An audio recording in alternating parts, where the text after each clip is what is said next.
Être chrétien, ça veut dire quoi? 55e lettre. Amis et connaissances de toujours ou d'un instant, et lecteur-auditeur inconnu. Nous avons tous plus ou moins entendu parler de ces phénomènes surnaturels, dont chacun pense évidemment ce qu'il veut, que sont les apparitions de la Vierge Marie. De celles qui eurent lieu notamment à Paris, rue du Bac, en Isère, à la Salette, dans les Hautes-Pyrénées, à Lourdes, devant la grotte de Massabielle, au Portugal, à Fatima, aujourd'hui en Bosnie-Herzégovine, à Medjugorje, etc.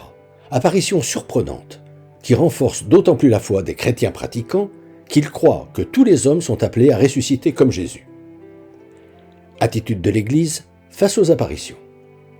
L'Église catholique différencie la révélation dite publique, la bonne nouvelle, des révélations dites privées, les apparitions, lesquelles, pour être reconnues pour vraies, doivent déjà inscrire leur enseignement dans la révélation publique, initiale, qu'est la bonne nouvelle proclamée par Jésus, telle que la rapportent les 4 évangiles. Ce que saint Thomas d'Aquin au XIIIe siècle résumait ainsi. La prophétie qui a pour but de restaurer des mœurs n'a pas cessé et ne cessera pas. Le pape Saint Jean XXIII précisant au XXe siècle, les révélations privées sont des lumières surnaturelles qu'il plaît à Dieu de dispenser à certaines âmes privilégiées, non pour proposer des doctrines nouvelles, mais pour guider notre conduite.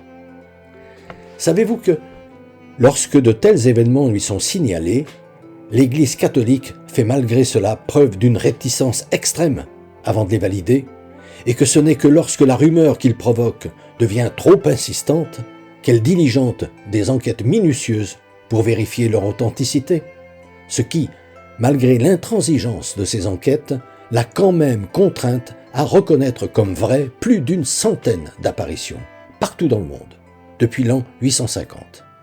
En France, Italie, Allemagne, Belgique, Espagne, Portugal, Grèce, Égypte, Suisse, Pays-Bas, Irlande, Lituanie, Hongrie, Slovaquie, Pologne, Liban, Syrie, USA, Brésil, Mexique, Chili, Équateur, Nicaragua, Venezuela, Burkina, Rwanda, Cameroun, Inde, Philippines, Chine, Corée du Sud, Japon.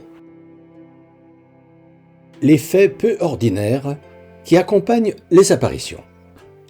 Savez-vous que le 2e pèlerinage en France, après Lourdes, est Paris, 140 rue du Bac, où la Vierge Marie est apparue à Catherine Labouré pendant la pandémie de choléra de 1830, qu'elle lui a demandé alors de faire frapper une médaille. Le recto de cette médaille représente Marie, les mains ouvertes, d'où rayonnent des milliers de grâces, debout sur le serpent de la Genèse installé sur la terre. La face de la médaille est entourée par l'inscription « Ô Marie conçue sans péché, priez pour nous qui avons recours à vous ». Cette croyance en l'Immaculée Conception deviendra un dogme dans l'Église catholique en 1854.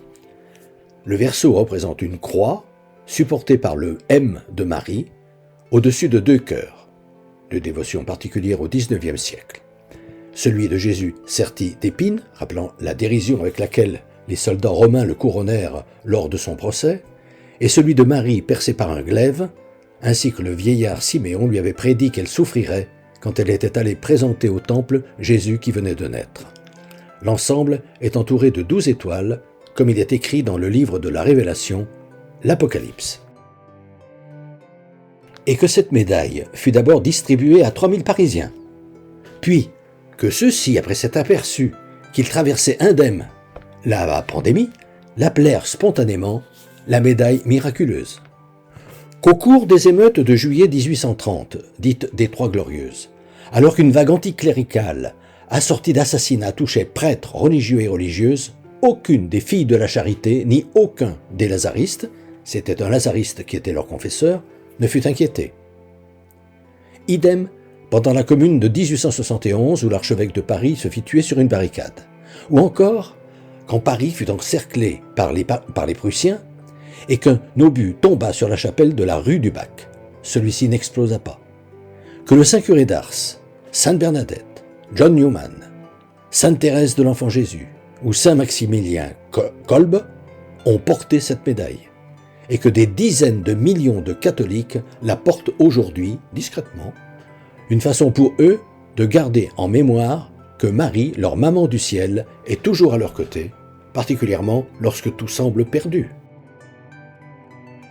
De même, savez-vous que le 25 février 1858, lorsqu'à Lourdes, ceux qui étaient venus assister au spectacle des apparitions de Marie à Bernadette la virent se mettre à quatre pattes et manger de l'herbe, gratter le sol, et boire à même la bouche une eau boueuse au pied de la grotte de Massabielle, tous ahuris, la prenant alors pour une folle, nul ne comprit que Marie lui faisait découvrir une source, à laquelle depuis des millions de pèlerins viennent s'abreuver, voire s'y baigner, et que, de temps en temps, alors que cette eau n'a physiologiquement rien de particulier, elle opère des miracles que la science ne sait expliquer. Ou que le 7 avril, durant toute la durée de sa 17e extase, devant la grotte de Massabielle, Bernadette, pour protéger du vent le cierge qu'elle tenait allumé, garda sa main au contact de la flamme qui filtrait entre ses doigts, jusqu'à ce que la cire fût complètement consumée, soit pendant plus de 15 minutes, sans que sa main soit brûlée. Ou encore, avez-vous entendu parler de la danse du soleil, qui se mit à tournoyer pendant environ 10 minutes dans le ciel de Fatima en 1917, devant quelques 70 000 spectateurs ébahis? Ce miracle qu'avait annoncé Marie au petit berger 6 mois plus tôt, pour prouver à tous, par un phénomène indiscutable, que c'était bien elle qui leur apparaissait. En simplifiant à l'extrême, Marie demande à ceux qui bénéficient de ces apparitions, la plupart du temps des enfants, c'est-à-dire des êtres saints d'esprit, de rappeler au monde le message d'amour, de justice et de paix que son Fils Jésus est venu apporter à l'humanité, et auprès de qui elle continue d'intercéder, comme elle le fit lors des noces de Cana, en indiquant que son Fils désapprouve la manière désastreuse dont nous, les pécheurs, nous gérons le monde, et en donnant la solution pour y remédier, repentir, pénitence, prier pour les pécheurs. Dit autrement, lors de ces apparitions, la Vierge Marie délivre à la fois un message d'avertissement qui pointe du doigt la triste façon dont l'humanité gère le monde, et un message d'espérance qui contient la solution pour remédier à cette dérive regrettable, changer de façon de vivre. Il arrive aussi qu'elle fasse des prédictions.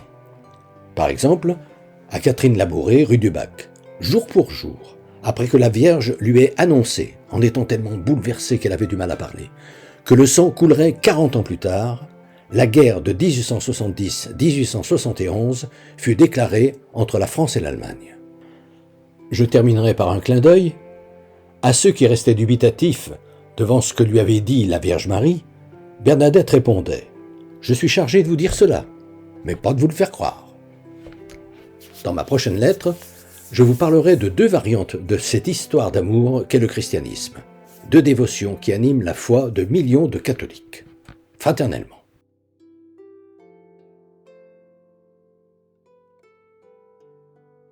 Depuis des années, environ une fois par mois, j'envoie une lettre d'information spirituelle à tout mon carnet d'adresses.